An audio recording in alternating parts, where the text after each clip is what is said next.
Hello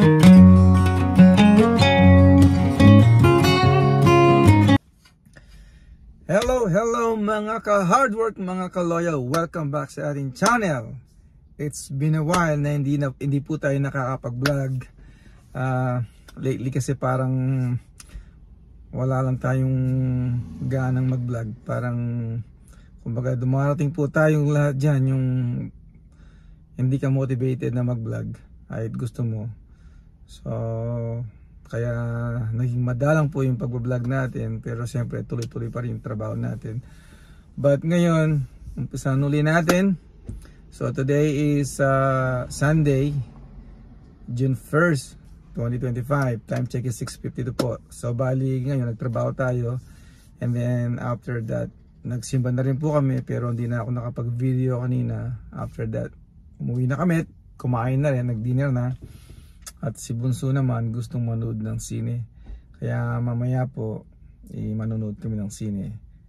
Si Dalaga naman gusto niya mag-shopping para daw sa ano niya, yung friend niya, birthday niya ngayon. So nandun sila ngayon sa Target, si Mrs. at saka si Shane. Kasi sumama na rin si Bunso.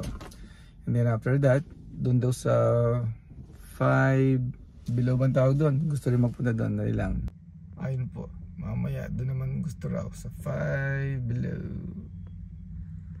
Okay mga ka-hard work, balik tayo. Ano bang gustong pag-usapan? Ano bang gustong pag-usapan ngayon? Anong magandang topic natin? Siguro gusto kong pag-usapan itong mahalaga ba ang maging tapat? Yes. Katapatan. It's a very broad na tanong yon.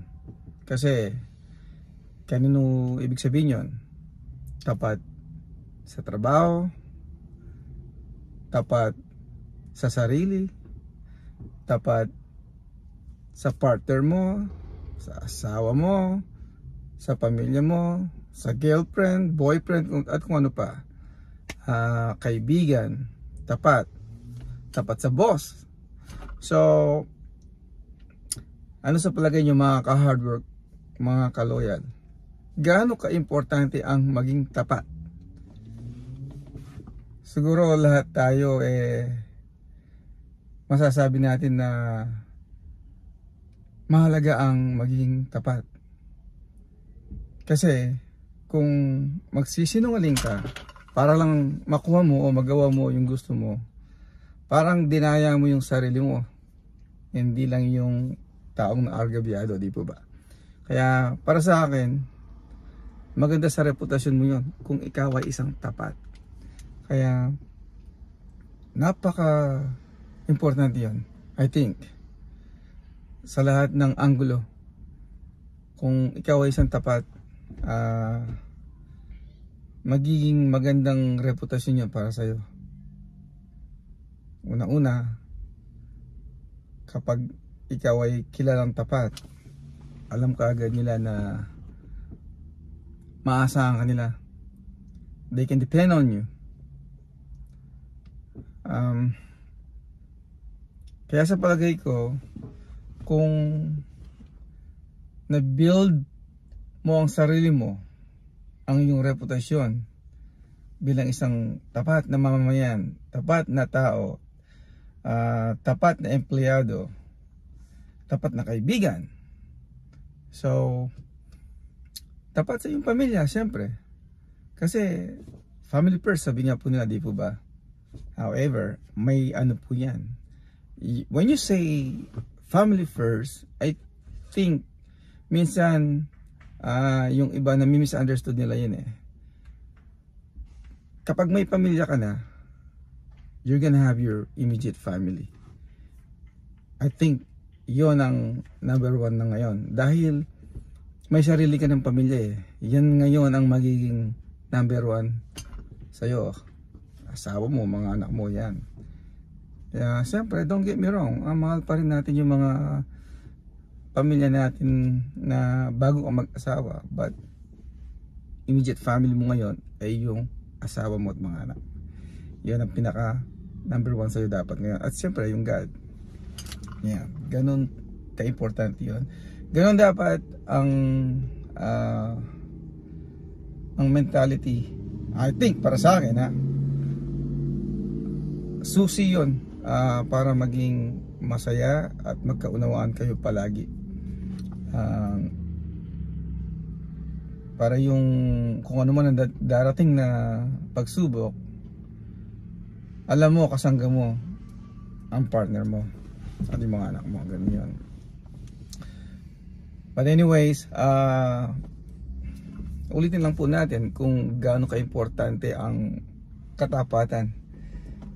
Siguro lahat namang tayo, ang sagot natin dyan importante yan para pagkatiwalaan ka. Kasi kung mayroon kang ginawang isang bagay na ang alam ng ibang tao o alam ng taong pinagkatiwalaan mo, ito na pag-usapan ninyo.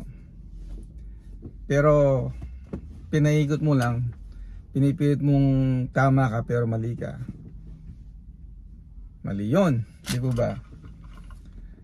Kaya kailangan, I think, kasama na dyan yung honesty, loyalty. Kaya po yung channel natin, hard work and loyalty. I work so hard. Everybody, a lot of people works hard. And siyempre, loyal po tayo. Ang pagiging loyal para sa akin, hindi naman ganun kahirap. Para sa akin to, mas mahirap yung, are they gonna be loyal to you in return? Parang mas iyon ang mas challenging. Kasi alam mo na yung sarili mo you're loyal, di ba?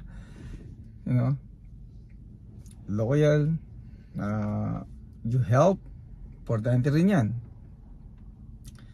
So I think malaking traits po yun, magandang traits or sa iyong reputasyon. Kapag ikaw ay loyal, alam mo, mapagkakatiwalaan ka nila. Having said that, hindi ibig sabihin kahit na mali, magiging loyal ka. I understand you always wanna be sa side ng bro mo or kaibigan, partner mo, like yung mga sinabi ko po. Pag mali, pwede mo rin naman sabihin yung corrective action, kumbaga.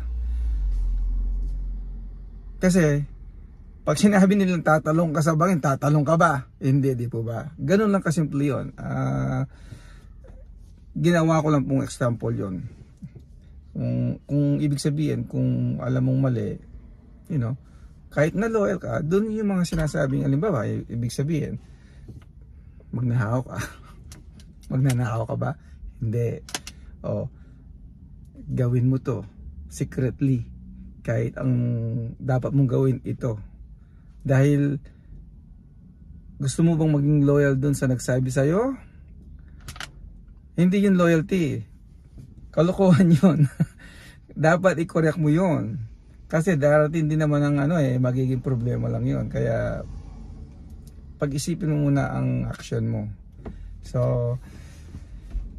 siguro naman a lot of us are matured enough sa mga sitwasyon na oops, sandali lang, hindi tama to.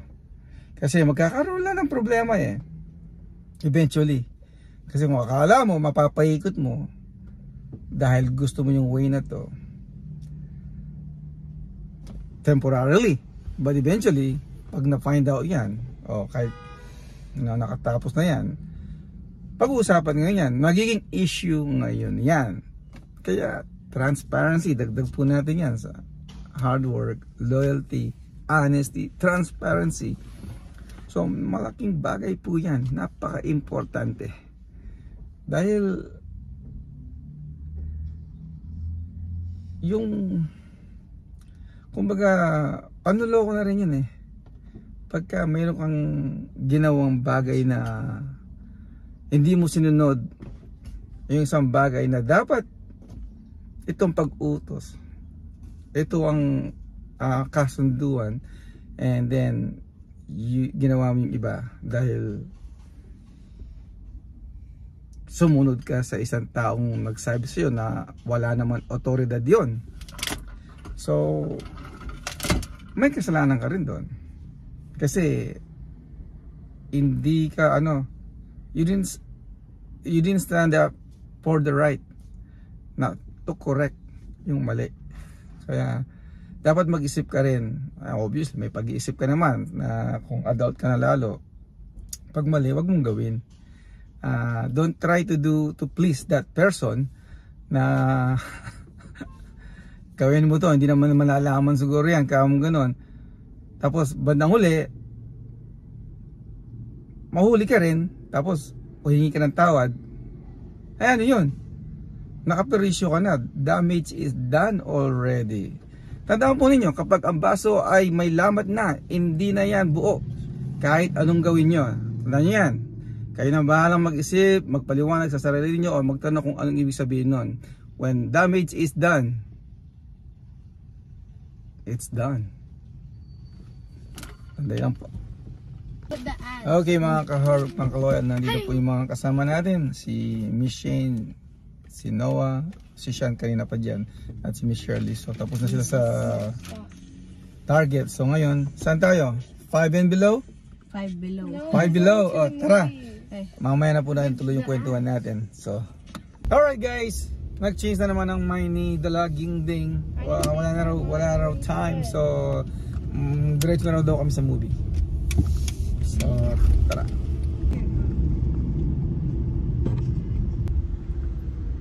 Target Big Rig.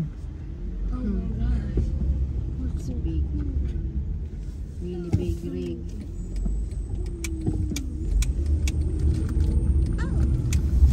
Oh my god. Bali yung sino po nandito lang sa likod ng target. Bali umikot lang kami.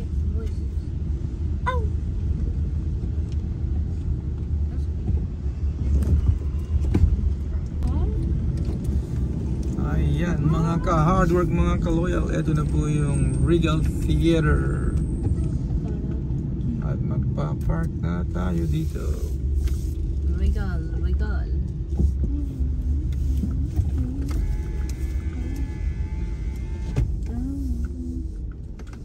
Ayan, and muna tayo dito. Ayan po yung mga kasama natin. Papunta na sila sa sinehan. Alright mga ka-hardwork, tapos na po yung movie pinanood namin, The Karate Legend. Okay mga ka-hardwork, mga ka-loyal, welcome back. Tapos na po yung movie na pinanood namin. Ano yung pinanood natin? Karate Kid Legend. Karate Kid Legend. Yeah, si Jackie Chan. Tsaka si Ralph Macchio.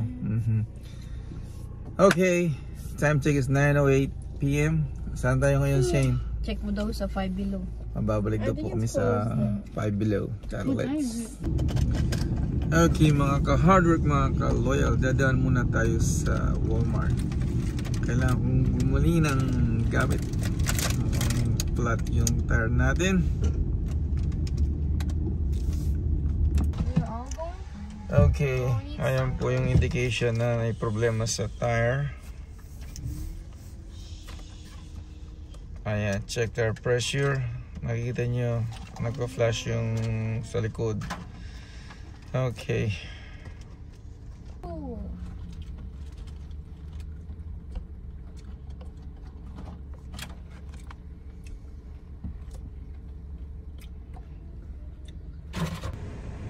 Okay guys, ito yung screw. There's the screw.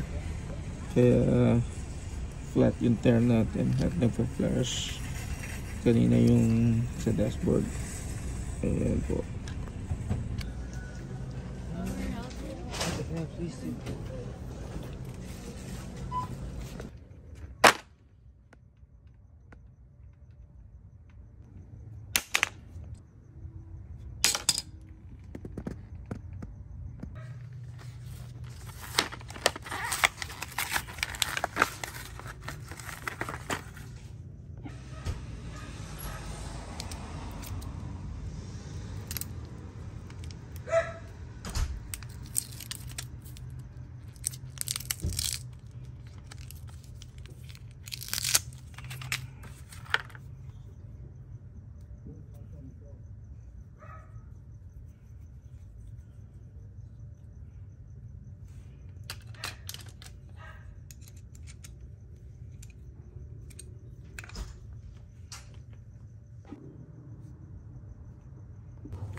Here's the screw.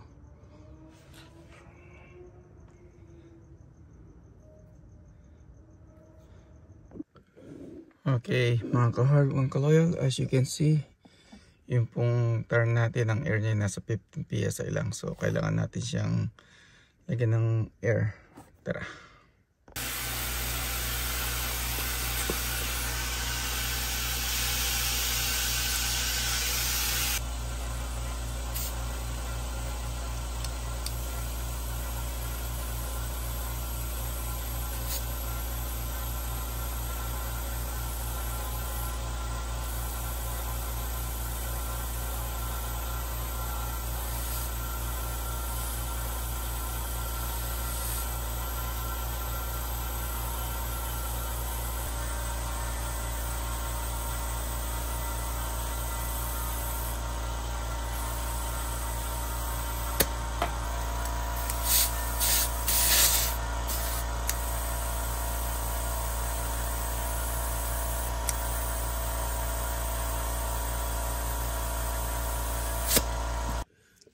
Alright guys, ayun na. Mga ka-hard, mga ka-loyal, nasa 33 PSI na. So, okay na po yan. Okay mga ka-hard work, natapos na po nating i-repair yung tire natin. So, i-test drive lang natin sandali para make sure na hindi nagli-leak yung ginawa nating repair. Let's go!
Okay mga ka-hard work, mga ka-loyal, mukhang maganda naman ng timpla. So tara, uwi na po tayo.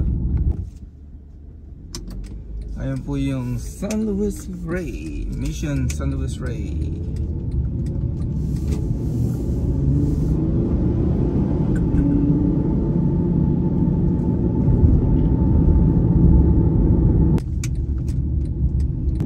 Okay mga ka-hard work, nandito na po tayo ulit.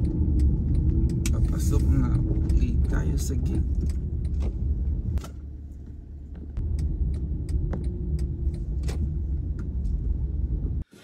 Okay mga ka-hard work, mga ka-loyal, kababalik lang natin, tinest drive natin itong sasakyan. Hopefully yung ni-repair nating tire, hindi na siya mag-leak.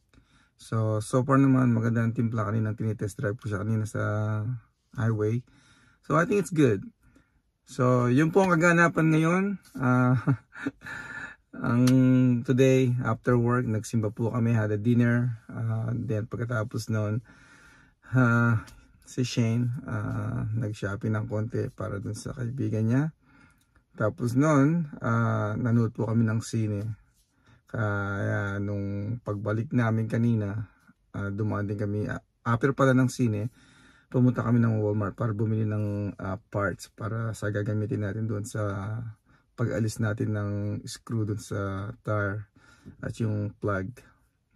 So I've done it before. I have a couple videos, so hindi ko na masyadong, I took some of it pero hindi na yung totally like before. So kung gusto nyong panoorin yung iba. Just look on those couple videos that I posted before.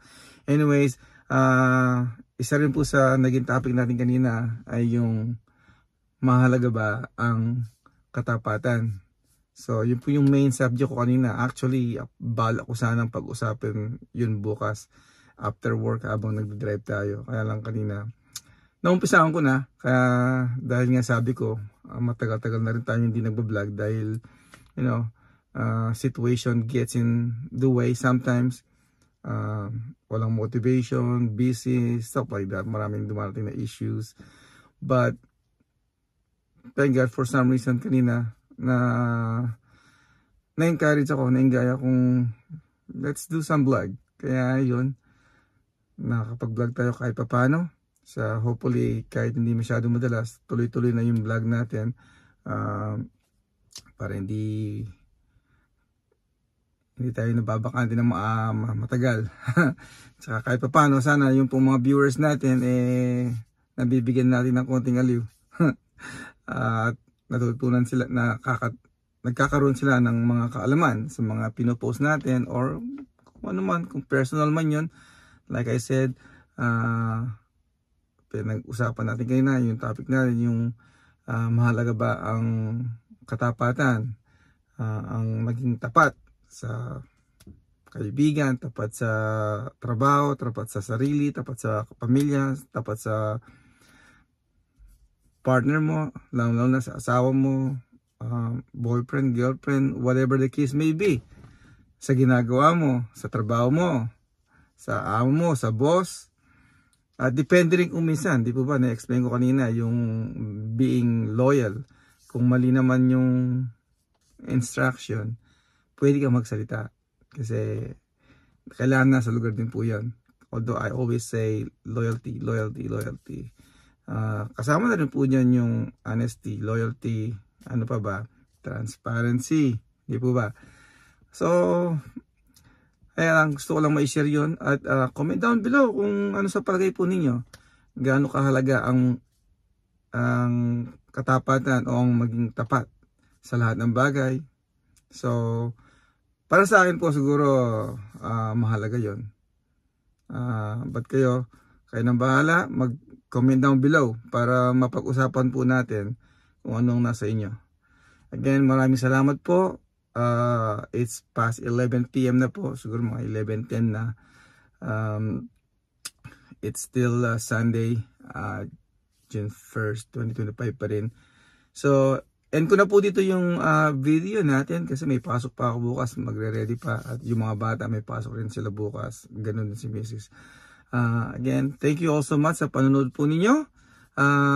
Comment down below, pag-usapan po natin ang kahalagaan ng pagiging tapat sa lahat. Malawak po yun, so kayo nang bahala kung saan dapat yun, yung usapang katapatan.